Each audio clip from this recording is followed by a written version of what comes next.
I'm back. Hello. Right, so still Sunday, 8th of January, and we've been in Holland, so we now need to hop onto a plane and travel God knows how many hours down to, of all places, South Africa, which you wouldn't think would have a whiskey at all. But I don't think this is the only one either. There are certainly a couple from this brand. This is 3 ships, and this, as you can tell, it's South African because he put the flag on the label. This is another very kind donation. Is this the last one of his donations? There have been so many of them. I'm not even sure if he's got some more left on the plate. But Andrew A.P. Butler, who I think it's about 57 samples of the 366 that I did, if not more, were donated by him, which is just frankly incredible. So I'm going to have to check my list and see, because this might be the last one of yours, Andrew. So thank you very much, and I'm very much looking forward to seeing you again on the 21st. So 3 ships, South African, is not the name of the distillery. It's a brand from a distillery called the James Sedgwick Distillery, and it's in a place called Wellington, which is here, which is about 45 minutes drive from Cape Town. Now, all the information that I'm going to impart to you, I've basically nicked from one website because the Wikipedia page was rubbish. I was running out of time and I couldn't really find much else. So there's a blog called Whisky Discovery, which is it's a company that's run by father and daughter team, Dave and Kat, who I've actually met them both in person. They do a lot of whisky festivals up and down the country, and I was lucky enough to meet them at the York Whisky Festival. So here's a picture of Dave with his magnificent beard, and he and Kat, both of them, are magnificent people.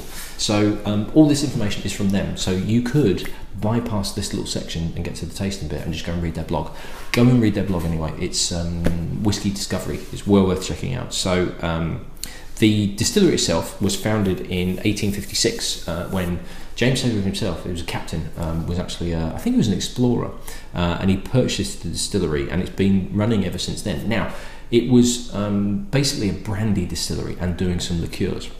So this isn't like 3 Ships has been made here since 1858. Not the case whatsoever. 3 Ships as a brand was launched in 1977. By an Irish marketing guy whose name I didn't write down because I couldn't be bothered. But it's not really important. It's more because it was like a brand. It was a way of getting, we want to do a South African whiskey. And it was actually a distillery called the Stellenbosch Distillery that were making Irish, South African grain whiskey. And when they launched 3 Ships, they had only just started doing the grain whiskey. And what it was a combination of the grain whiskey, which was at the time was this like neutral grain spirit because it had only been matured for like a few months. And they were buying in Scotch whiskey as well. So it was Scotch malt whiskey as well as this South African grain spirit. So it was launched in 1977, but for the first 3 years, they couldn't even call it whiskey because the grain spirit in it hadn't been matured for 3 years. Hits 1981, bang, 3 Ships South African whiskey, although a large proportion of it, well, maybe not a large proportion of it, but a proportion of it that was essentially giving it the flavour, because it was a blended whiskey, was Scotch, actually bought from Scotland in bulk to provide the flavour, as well as this South African grain whiskey that was being the filler, but they could call it South African whiskey as such. So it kind of kept going for a while, but it wasn't until we're looking at sort of late 80s, early 90s, and there was a master distiller called Andy Watts who really wanted to kind of like put a bit more focus and actually go, do you know what, let's make this South African. So he ended up, they had quite good ties with distilleries in Islay, and he ended up spending, I think, 4 years over on Islay working predominantly with Bamore in terms of learning the procedures and techniques and Scotch whiskey making and everything like that, to then go back to South Africa. And the 4 years was kind of back and forth between South Africa and Scotland, kind of almost learning the ways of whiskey production. And they transferred everything from the Stellenbosch distillery to the James Sedgwick distillery in 1991, and at that point there was then a focus on, right, we are going to do 100% South African whiskey. So from that point on, Andy Watt then was making a focus on, right, we need to improve the quality of the casks we're using. He inherited some kind of grain whiskey stock, and they were trying malt whiskey as well, but like casks were being used left, right and centre. What was the quality like? So he says so himself, that the quality when he kind of came in and went to the Sedgwick distillery they weren't brilliant, and it took quite a while for him to kind of put processes in place where it would maintain the quality and improve it and make sure that they had a good quality product at the end of the day. So they had ties with Bamore, with Morrison Bamore, and from 91, kind of 91, early 92 onwards, he was buying Bamore in bulk, and there was a Three Ships 5-year-old, which was grain whiskey from South Africa, as with the old Three Ships. But that was 5-year-old, as well as 5-year-old Bamore that was bought in bulk to be used as stock. So they weren't buying any old crap, they were buying decent stuff, because Bamore is a very, very highly regarded brand. But then in 1994, Suntory took over Morrison Bamore and went, nah, you're not having it. So they basically had to start looking elsewhere. So it forced their hand into trying to concentrate on actually making South African single malt, as well as the grain whiskey, as well as seeing where else they could get their Scotch from. So what I have here is the Three Ships 10-year-old. Which is what he's given, and this was launched in 2003, but in sort of in batches. So it was like 2003, and then I think 05, 08, 2010, something like that. A new batch was launched in 2015. So it's one that's kind of like, comes on board, then disappears, then comes on board. So it's not easy to get hold of. This is what the 10-year-old looks like, that's being sold at Master of Malt for, how much was it? 52 quid, which for a South African whiskey, considering where it's from and the rarity of it, not a bad price whatsoever. It's 43%, and they still have the Select, and I think the 5-year-old as well, which still has some Scotch in it, as a kind of harking back to, well, this is what we used to do. So if you do see Three Ships Select in particular, which you could argue is like the core the core brand of it, that actually has an element of Scotch whiskey in it, to kind of, because that's what they used to do. But they do have these 100% single malt whiskies, of which this is one. At least I'm hoping it's one, because I've just looked back through Andrew's email that he sent me, and he did say this was Three Ships 10. So this is single malt from South Africa. So very, very unusual. I get the impression Three Ships is kind of getting a little bit of a cult status as well. I've seen it recently where some people have been talking about the fact that, we've got a batch coming in, or we've managed to get hold of some Three Ships. Thinking about it, because I was looking for something specific for Christmas Day, and I'd already done Starwood, this would have been quite a good one to do, because as the song goes, I saw Three Ships come sailing in on Christmas Day in the morning, but I didn't think that far ahead. So yes, it's so 10-year-old in American oak casks. Now, what did we have here? This was the Millstone, that I've just done, which was 10-year-old in American oak casks. And the difference in colour, if I can get my arms out of the way, and hopefully you'll be able to see. So the Millstone, really, really dark. The Three Ships, quite a bit paler. Still a healthy golden colour, to be perfectly honest, but nowhere near as kind of rich and intense as the Millstone. So possibly, second fill, something like that would be. Ooh.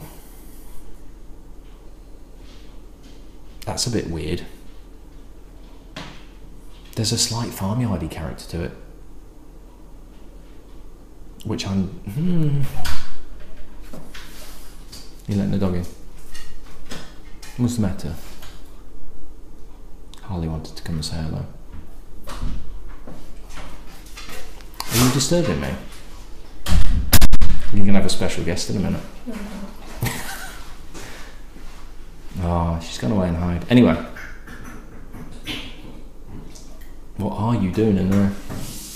Right. So, it's slightly foisty on the nose. It's a little bit... Actually, no, it's cleaned up a bit. I don't know, the nose initially just caught me off guard, and it just smelled a little bit vegetal. It's got better, it's got fresher. and it's slightly minty, and it's quite pleasant. But there's something just a little bit weird about it that just caught me off guard to start with. All right, let's see how we go.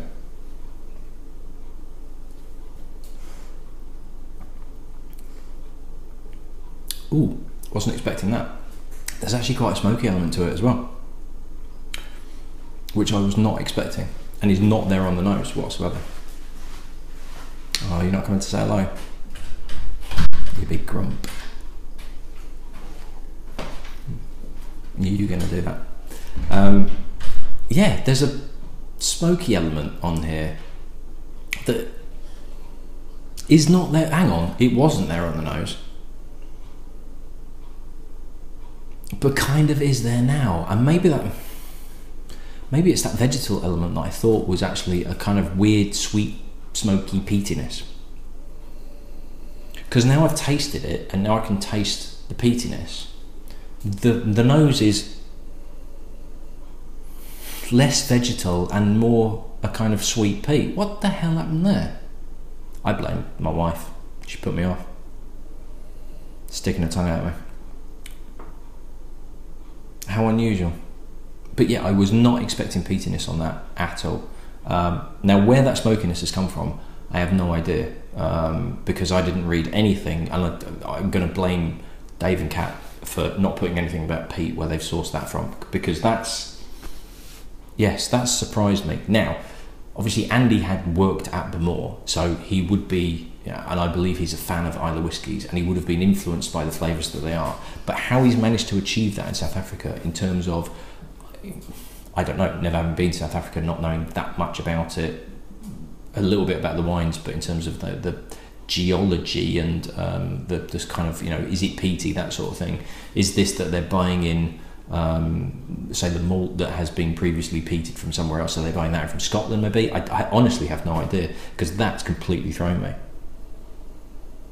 Again, it's kind of like it's gone slightly back to vegetal rather than this. It's a weird kind of sweet peat and vegetal element to it that is a little bit, it kind of works, but it's just a little bit weird.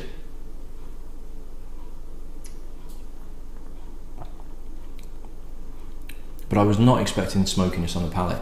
I'll be honest, there's not a great deal as you hold it in your mouth. The smokiness comes in, the peatiness comes in as you're swallowing. As it comes down the back of your throat, that's when all of a sudden you get this waft of, it's quite sweet, it's quite gentle, but I'll be honest, in the middle of the palate, there's not a great deal.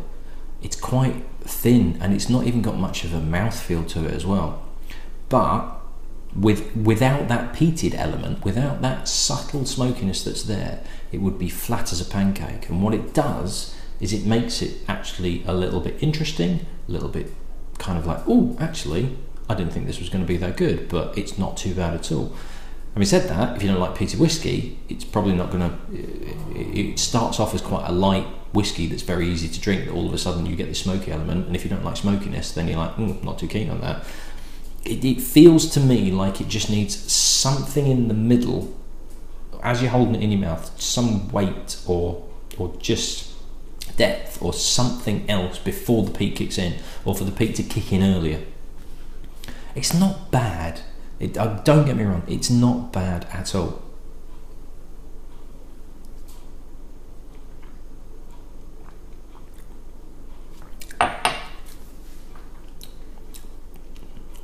It just feels like it just needs lifting up. It needs some weight behind it. It's just a little bit too light, like a layer's been stripped.